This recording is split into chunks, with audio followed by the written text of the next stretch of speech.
जय हिंद दोस्तों। डिस्क्लेमर पढ़ लीजिएगा, मैं सेबी पंजीकृत सलाहकार नहीं हूं दोस्तों। बात करेंगे आज जेपी एसोसिएट के बारे में, क्योंकि बहुत दिन से इसका दिवालिया प्रक्रिया का जो अपडेट है वो नहीं आ रहा है। तो क्या है, कितना समय लग सकता है, क्या अपडेट है, आगे की क्या कार्रवाइयाँ हैं, क्या प्रोसेस है, वो सब कुछ हम लोग इस वीडियो में कवर करने वाले हैं। और ये कहाँ से ट्रिगर हुआ मुझे भी याद नहीं था, क्योंकि बहुत सारी वीडियो बनानी होती है भाई, एक दो स्टॉक थोड़े है, ठीक है ना। तो भूल जाता हूँ। अभी एक ये भाई का धन्यवाद आप लोग सभी करिएगा, आनंद कुमार करके कुछ हैं, 4 घंटे पहले का इन्होंने एक कमेंट किया और तभी मुझे दिख गया ये कमेंट कि एनसीएलटी का फैसला आना था 25 जनवरी को, आपने बताया था उसका क्या होगा। ये आपका कमेंट है ना, बस ये जो वीडियो है बस इसी कमेंट के ऊपर ही है कह लीजिए। और कह लीजिए इसी कमेंट से मुझे याद पड़ा कि हाँ, उसका भी रिसर्च करना चाहिए कि आगे हुआ क्या, समझ में नहीं आ रहा है। ये आईबीसी वाला अपडेट तो मैं देते रहता हूँ आप लोगों को कि आईबीसी स्टेज 1 में पहुंच चुका है, अभी इस दिन अगली ट्रेडिंग होगी। 30 तारीख को इसका रिव्यू का डेट भी है, 30 जनवरी को, ये भी मैं आप लोगों को बता चुका हूँ। नहीं पता है तो ये नोट कर लीजिए, 30 जनवरी को रिव्यू का डेट है। और रिव्यू में अगर सही पाया जाता है, अच्छा रहेगा, तो आईआरपी स्टेज 1 से बाहर निकल जाएगा, डेली ट्रेडिंग भी चालू हो जाएगी इसकी, ठीक है ना। तो ये 30 जनवरी का डेट भी आप लोग मुझे ध्यान दिला दीजिएगा, नहीं तो 30 जनवरी भी बीत जाएगा तो मुझे याद भी नहीं आएगा कि नहीं आज इसका अपडेट आना था, ठीक है। नहीं तो मैं आईआरपी वाली लिस्ट देख लूंगा ना कि उस दिन आया है कि नहीं आया है, ठीक है ना। कमेंट जरूर करिएगा 30 तारीख को भी आप लोग, ठीक है ना, क्योंकि उससे ध्यान पड़ता है ना भाई, अकेले हूँ कितना काम करूंगा, ठीक है ना। अब अपने मुद्दे पे सीधा सीधा आते हैं कि जो दिवालिया प्रक्रिया से गुजर रही थी यह कंपनी, वेदांता ने बोली लगाई थी, जयप्रकाश जयप्रकाश बोल रहा हूँ, अडानी इंटरप्राइजेज ने बोली लगाई थी। तो उस बोली को भी सीओसी से मंजूरी मिला था, जो बताया था कमेंट्री ऑफ क्रेडिटर सीओसी थी, उस सीओसी से भी मंजूरी मिला था, क्योंकि सबसे ज़्यादा बोली लगाने वाले में वेदांता था, लेकिन कम बोली लगाने वाला उससे दूसरे नंबर पे अदानी समूह था। लेकिन सीओसी ने वेदांता की बोली को न चुन के अडानी एंटरप्राइजेज की बोली को चुना। और क्यों चुना, यहाँ पे देखिए, अडानी एंटरप्राइजेज को मंजूरी मिल गई, इस तरह से लिखा था ना।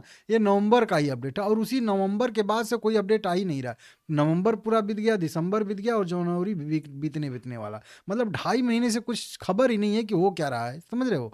तो इस तरीके, तो वेदांता की बोली को स्वीकार न करके अडानी इंटरप्राइजेज की बोली को स्वीकार किया गया। अब उसके बाद का क्या आगे है प्रोसेस, वो मैं आप लोगों को यहाँ पे बता देता हूँ, यहाँ पे, ठीक है ना, क्या हो रहा है, क्या होने वाला है, क्या होगा, ठीक है ना। वर्तमान स्थिति की बात करेंगे तो वहीं सीओसी से जयप्रकाश एसोसिएट लिमिटेड के कमेंट्री ऑफ क्रेडिटर सीओसी ने अदानी एंटरप्राइजेज के रेजुलेशन प्लान को अप्रूवल दिया था, जिसमें लगभग प्लान 15,000 करोड़ का है, जिसमें अप फ्रंट में 6,000 करोड़ रुपए 2 साल में जो है लगभग 7,600 करोड़ रुपए दिए जाएंगे। तो अप फ्रंट तुरंत 6,000 करोड़ रुपए मिल जाएंगे, और जो बचेगा वो जो है बाकी पैसा जो है, मतलब 7,600 रुपया, 600 करोड़ रुपया वो, और एनसीडी भी उसमें शामिल रहेगा, वो मिलेगा, ठीक है ना। इस तरीके से 93% बोर्ड जो है सीओसी में इस अडानी एंटरप्राइजेज के पक्ष में पड़े थे। एनसीएलटी का बड़ा सपोर्ट था। एनसीएलटी में सबमिशन नवंबर के आखिर में और दिसंबर के शुरुआत में रेजुलेशन प्रोफेशनल ने प्लान को एनसीएलटी अहमदाबाद बेंच में सबमिट किया है, और ट्रिब्यूनल ने प्लान को रिकॉर्ड पर लिया है। तो जो नवंबर में नहीं बता रहा था अभी कि नवंबर में ही वोटिंग हुई थी सब, और उसी समय जो है एनसीएलटी में सबमिट किया गया था यहाँ पे, ठीक है ना। इस तरीके से जिसको कहते हैं रेजुलेशन प्रोफेशनल ने प्लान को जो है, जो भी है उसको वहाँ पे अप्रूवल के लिए एनसीएलटी में अब सबमिट किया था। लेटेस्ट अपडेट की बात करेंगे तो जनवरी 2026 में एनसीएलटी की सुनवाई फिर से शुरू होने की उम्मीद है। कब? जनवरी 2026 में, जो कि वो भाई कमेंट में लिख भी रहा है, क्योंकि मैं उस समय भी ये न्यूज आई थी ना, घूम फिर के कहीं ना कहीं से कुछ ना कुछ खबरें आ जाती हैं ना, अगर ढूंढो दिल से तो मिल जाता है कुछ ना कुछ। तो जनवरी में होने वाली है इसकी, मतलब मंजूरी मिलने की, फिर से सुनवाई होने की संभावना थी कि जनवरी में एनसीएलटी की फिर से सुनवाई होगी। कुछ रिसोर्स में दिसंबर 2025 में अप्रूवल की बात कही गई थी, लेकिन विश्वसनीय रिपोर्ट जैसे मिन टून की बात करेंगे यहाँ पे, तो लगता है कि सुनवाई जनवरी में जारी है या फिर हो रही है, मतलब समझ रहे हो, या तो जनवरी में सुनवाई जारी है अभी, या फिर जनवरी में सुनवाई हो सकती है। अभी तक फाइनल अप्रूवल या कंफर्मेशन नहीं मिला है, और प्रक्रिया चल रही है। और जनवरी 2026 में कुछ अन्य न्यूज, जैसे ईडी के अटैचमेंट में जो है अदानी को बिड विनर कहा गया है, तो वो तो बिड विनर यहाँ पे है ही, ठीक है ना। लेकिन एनसीएलटी अप्रूवल का जिक्र नहीं हुआ है, मतलब अभी पेंडिंग यहाँ पे पड़ा हुआ है। तो एनसीएलटी में मामला फंसा हुआ है, एनसीएलटी में सुनवाई होगी, और उसी सुनवाई में सब लोग अपना अपना जो है पक्ष रखेंगे, उसके बाद जो है होगा। अब बोलो कि जब सब कुछ हो ही गया तो अब एनसीएलटी में किस चीज़ की सुनवाई होगी? तो अभी और चीज़ें बाकी हैं जो आप लोगों को यहाँ पे दिखेंगी। आईबीसी सेक्शन 2031 सॉरी सेक्शन 31 के तहत सीओसी अप्रूवल के बाद के स्टेप क्या होते हैं, तो वो यहाँ पे बताया गया है।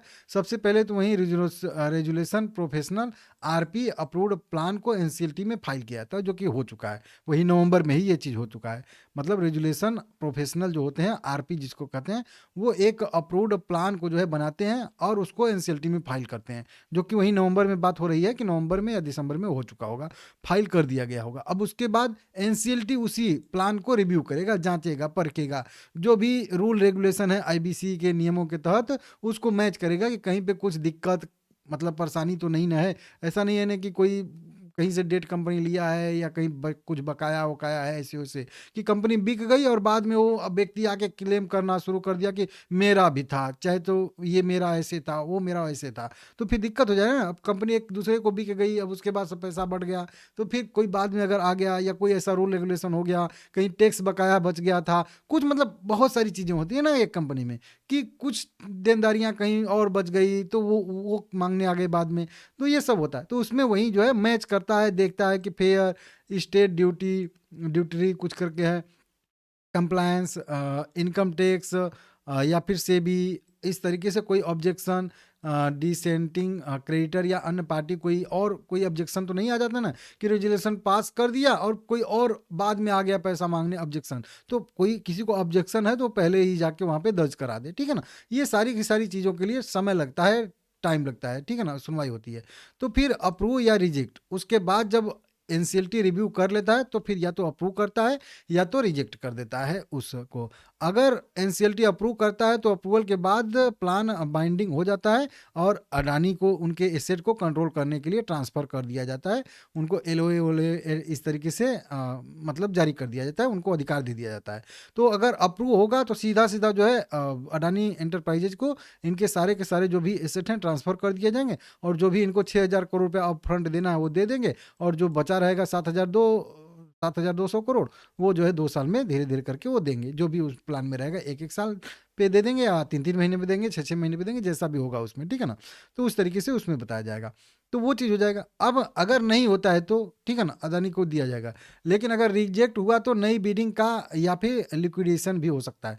तो अगर अप्रूव हो गया तो सीधा सीधा मिल जाएगा, तो एकदम बहुत जल्दी काम हो जाएगा, लेकिन अगर रिजेक्ट हो गया तो नई बिडिंग, फिर से नई बिडिंग भी हो सकती है, या लिक्विडेशन हो सकता है। अब लिक्विडेशन क्या है कि अब जब अगर रिजेक्ट हो जाएगा और नई बिडिंग अगर नहीं हो पाती है तो लिक्विडेशन होगा। लिक्विडेशन में क्या होगा कि अभी तो पूरी कंपनी जो जयप्रकाश एसोसिएट लिमिटेड है वो एक ही में बेचने का मतलब था ना एनसीएलटी का आदेश, कि नहीं पूरी कंपनी को एक ही साथ बेचिए, अलग अलग तोड़ तोड़ के मत बेचिए, कि नहीं एक बिजनेस किसी को बेच दिया, एक बिजनेस किसी को बेच दिया, तो उससे क्या होगा कि जो मलाईदार बिजनेस हैं जिनकी वैल्यू थोड़ी अच्छी वाली है वो लोग सब लोग लेके निकल जाएंगे, और जो बचा बिजनेस रहेगा बेफालतू वाला वो वहीं के वहीं पड़ा रहेगा, उसका कोई खरीदार नहीं मिलेगा। तो इसलिए पूरी कंपनी को एक ही साथ भेजिए। लेकिन लिक्विडेशन में क्या होगा कि जब नहीं हो पाएगा ये, तो फिर मजबूरी में लिक्विडेशन के थ्रू बेचना पड़ेगा, मतलब कंपनी को अलग अलग करके हर बिजनेस, जैसे कि रियल इस्टेट वाला एक में, सीमेंट वाला एक में, और भी कई सारे जो बिजनेस हैं उनको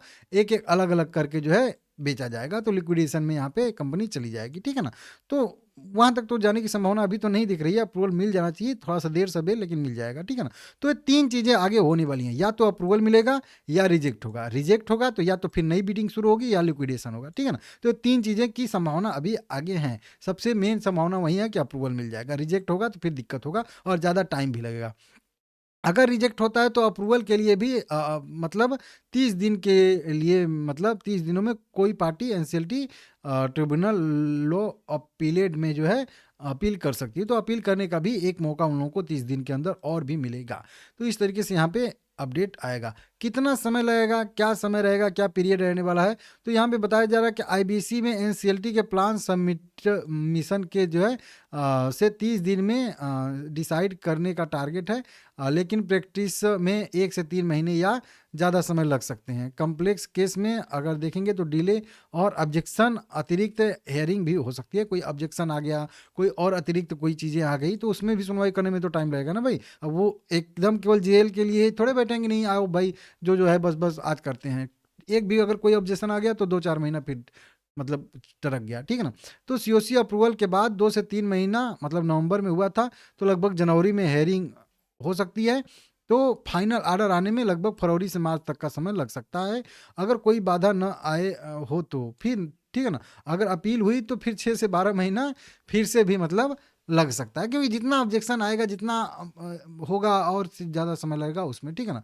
तो कुल मिला के सीओसी अप्रूवल से 2 से 3 महीना लगता है, नवंबर से 3 महीना जोड़ लीजिएगा, जनवरी, ठीक है ना। जनवरी में हेयरिंग है, अब देखते हैं कि होता है कि नहीं होता है। जनवरी में अगर हेयरिंग होती है, सुनवाई थोड़ी बहुत होती है, तो फरवरी या फिर मार्च में आने की संभावना है। और बस फरवरी कितने दिन बाकी है, बस 4-5 दिन के बाद फरवरी आ ही जाएगा। तो फरवरी से लेकर मार्च में मतलब फाइनल फैसला जो है ऑर्डर आने की संभावना है, और जनवरी में जो है हेयरिंग शुरू हो सकती है, ठीक है ना। तो इस तरीके से बताया जा रहा है, देख लीजिएगा। कई सारे केसों का यहाँ पे ये बता रहे हैं कि एनसीएलटी अप्रूवल 2 से 4 महीने में मिल जाते हैं, ठीक है ना। तो देख लेते हैं क्या होता है क्या नहीं होता है। अब तो जनवरी बीत ही चुका है, अब लास्ट ही है, अब होना होगा तो इसी हफ्ते में हो ही जाएगा, सुनवाई होने शुरू हो जाएगी। नहीं तो फिर अगले महीने में होगी, तो हो सकता है मार्च में फैसला भी आ जाए, या फरवरी के लास्ट में भी हो सकता है फैसला आ जाए। तो अभी भी मान के चलिए कम से कम कि 2 महीने का अभी भी टाइम लगेगा, टोटल फरवरी और हो सकता है कि आधा मार्च, ठीक है ना। तो अभी 2 महीने के आसपास का टाइम लगेगा मेरे हिसाब से। ये वीडियो कैसी लगी है, डिटेल कैसा लगा है आप लोगों को, कमेंट करके बताइएगा, और लाइक करने में कंजूसी मत करिएगा, और चैनल सब्सक्राइब कर लेंगे तो हमारा भी बेहतर रहेगा और आपका भी बढ़िया रहेगा, ठीक है ना।